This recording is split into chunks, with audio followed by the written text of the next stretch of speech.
നിങ്ങൾ മനസ്സിലൊരു കാര്യം ചിന്തിക്കുന്നതായിരിക്കട്ടെ, അതൊരു വീഡിയോ ആയിട്ട് മാറ്റാൻ നിങ്ങളെ സഹായിക്കുന്ന ചില പ്ലാറ്റ്ഫോമുകൾ ഇപ്പോൾ നിലവിലുണ്ടെന്ന് നമ്മൾ നേരത്തെ ഒരു വീഡിയോയിൽ ചർച്ച ചെയ്തതാണ്.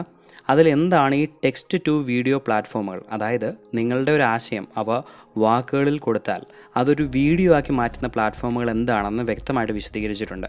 അതുപോലെ തന്നെ കഴിഞ്ഞ ദിവസം വന്ന വീഡിയോയിൽ പിക്ആർട്ട് എന്ന് പറയുന്ന ഇതുപോലത്തെ വീഡിയോ ജനറേഷൻ പ്ലാറ്റ്ഫോമിനെ നമ്മൾ ഡെമോ ചെയ്തും കാണിച്ചിട്ടുണ്ട്. അത് നിങ്ങൾക്കും ഏതൊരു സാധാരണക്കാരനും ഉപയോഗിക്കാൻ സാധിക്കുന്ന ഒരു വീഡിയോ ജനറേറ്ററാണ്. അപ്പോൾ ആ വീഡിയോസ് നിങ്ങൾ കണ്ടിട്ടില്ലെങ്കിൽ തീർച്ചയായിട്ടും കാണുക. അങ്ങനെയാണെങ്കിൽ ഞാൻ ഇനി പറയാൻ പോകുന്ന കാര്യങ്ങൾക്ക് നിങ്ങൾക്ക് കുറച്ചും കൂടെ ഒരു ഐഡിയ കിട്ടും.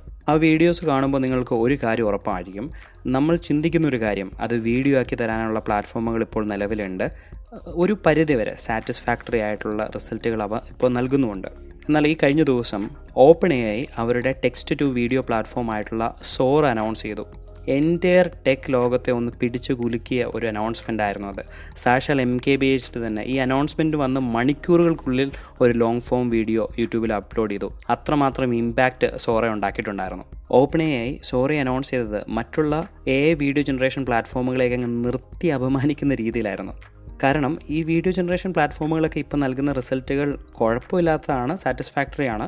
ഇതൊക്കെ മെഷീൻ ജനറേറ്റ് ചെയ്തതാണ് എന്ന് പറയുമ്പോൾ തന്നെ ഒരു അത്ഭുതമാണ്. എന്നിരുന്നാൽ പോലും ഒന്ന് സൂക്ഷിച്ച് നോക്കിക്കഴിഞ്ഞാൽ നമുക്ക് മനസ്സിലാവും ഇത് ചെയ്തിട്ടുള്ളൊരു വർക്കാണെന്ന്. എന്നാൽ സോറ ഔട്ട്പുട്ട് ചെയ്തിരിക്കുന്ന റിസൾട്ടുകളൊന്നും അതുപോലെ ആയിരുന്നില്ല. OpenAI സോറ ലോഞ്ച് ചെയ്തപ്പോഴേക്കും സോറ ടെസ്റ്റ് ഫേസിൽ ജനറേറ്റ് ചെയ്തിട്ടുള്ള ധാരാളം സാമ്പിൾ വീഡിയോകളും പുറത്തുവിട്ടിട്ടുണ്ടായിരുന്നു. ഈ വീഡിയോകൾ കണ്ടു കഴിയുമ്പോഴേക്കും ഒരു കാര്യം മനസ്സിലാവും, ഈ സിസ്റ്റം ഒത്തിരിയേറെ അഡ്വാൻസ്ഡ് ആണ്. അതെങ്ങനെ പറയാമെന്ന് ചോദിച്ചു കഴിഞ്ഞാൽ, ഇപ്പോൾ ഉള്ള വീഡിയോ ജനറേറ്റേഴ്സ് ഒരു ബ്ലാക്ക് ആൻഡ് വൈറ്റ് ഫിലിമിൻ്റെ കാലഘട്ടത്താണെങ്കിൽ സോറ ഇപ്പോൾ നിൽക്കുന്നത് കളർ ഫിലിമിൻ്റെ കാലഘട്ടത്താണ്. അത്രമാത്രം അഡ്വാൻസ്ഡ് ആണ് ഈ പ്ലാറ്റ്ഫോം. എന്തുകൊണ്ട് അങ്ങനെ പറഞ്ഞു എന്ന് ചോദിച്ചു കഴിഞ്ഞാൽ, ഈ കഴിഞ്ഞ ദിവസം നമ്മൾ പിക്ആർട്ടിൽ എങ്ങനെയാണ് ഒരു വീഡിയോ ജനറേറ്റ് ചെയ്യുന്നതെന്ന് കണ്ടിരുന്നു. ആ ഡെമോയിൽ എത്ര റിയലിസ്റ്റിക് ആയിട്ടുള്ളൊരു ഔട്ട്പുട്ടിന് വേണ്ടി നമ്മൾ പ്രോംപ്റ്റ് ചെയ്ത് കഴിഞ്ഞാലും വരുന്ന റിസൾട്ട് അത്ര റിയലിസ്റ്റിക് അല്ല. ഒറ്റ നോട്ടത്തിൽ അതിനകത്ത് കുറേയധികം പാളിച്ചകളുണ്ട്. അത് ജനറേറ്റഡ് ആണെന്ന് പെട്ടെന്ന് മനസ്സിലാവും. പക്ഷേ സോറ ജനറേറ്റ് ചെയ്തിരിക്കുന്ന വിഷ്വൽസ് അങ്ങനെയല്ല. പ്രത്യേകം നിങ്ങൾ ശ്രദ്ധിക്കേണ്ട ഒരു കാര്യം, ഇത് ടെസ്റ്റ് ഫേസിലുള്ള ഒരു പ്രൊഡക്റ്റാണ്. ഈ ടെസ്റ്റ് ഫേസിൽ സോറ ജനറേറ്റ് ചെയ്തിരിക്കുന്ന ചില വിഷ്വൽസ് പ്രത്യേകം എടുത്തു പറയുകയാണെങ്കിൽ ഒരു മൂവി ട്രെയിലറും ഒരു ഡ്രോൺ ഷോട്ടും ഒക്കെ, ഇതൊരു വീഡിയോ അല്ല എന്നൊരു സാധാരണക്കാരൻ ഒറ്റ നോട്ടത്തിൽ ഒരിക്കലും മനസ്സിലാക്കിയെടുക്കാൻ സാധിക്കില്ല. കാരണം അത്ര പ്രിസൈസാണ് അതിനകത്ത് വരുന്നിരിക്കുന്ന ഡീറ്റെയിലിംഗ്, ഷാഡോസ്, കളേഴ്സ്, ഇനി ഓവറോൾ മൂവ്മെൻറ്റുകളും ഫിസിക്സും ഒരു നാച്ചുറൽ വീഡിയോ എങ്ങനെയാണോ ഉണ്ടാവുന്നത് അതുപോലെയൊക്കെ തന്നെയാണ്. പിന്നെ നമ്മൾ പിക്സൽ പീപ്പ് ചെയ്ത് നോക്കുകയാണെങ്കിൽ മാത്രമാണ് അവിടെ ഇവിടെയൊക്കെ ചില കാര്യങ്ങളൊക്കെ നമുക്ക് പിടിച്ചെടുക്കാൻ സാധിക്കത്തുള്ളൂ. നിങ്ങൾ ഇത്രയും നേരം കണ്ടുകൊണ്ടിരുന്ന മൾട്ടിപ്പിൾ വിഷ്വൽസ് ഇതെല്ലാം ഒരു ഒരു മെഷീൻ ജനറേറ്റ് ചെയ്തതാണെന്ന് പറഞ്ഞു കഴിഞ്ഞാൽ നമ്മളിപ്പോൾ ഈ വിഷയത്തെക്കുറിച്ച് സംസാരിക്കുന്നതുകൊണ്ട് നിങ്ങൾക്ക് മനസ്സിലാവും. ഇല്ല, നിങ്ങൾ വളരെ അവിചാരിതമായിട്ടാണ് അത് കാണുന്നതെങ്കിൽ നിങ്ങൾക്കത് ഡിറ്റക്റ്റ് ചെയ്യാൻ പറ്റുമോ? ഒരു സാധാരണക്കാരന് അത് ഭയങ്കര ബുദ്ധിമുട്ടായിരിക്കും. അവിടെ തന്നെയാണ് ഈ സിസ്റ്റത്തിൻ്റെ വിജയവും. കാര്യങ്ങൾ ഇങ്ങനെയൊക്കെയാണെങ്കിലും സോറ ഒരു കംപ്ലീറ്റഡ് പ്രൊഡക്റ്റ് ഒന്നുമല്ല. ഇപ്പോഴും ഇത് ടെസ്റ്റ് ഫേസിലാണ്. ഒത്തിരിയേറെ മാറ്റങ്ങൾ ഇതിൻ്റെ ബാക്ക്ഗ്രൗണ്ടുകളിൽ നടക്കുന്നുണ്ട്. ഇത് ഇതുവരെ പബ്ലിക് റിലീസ് ആയിട്ടില്ല.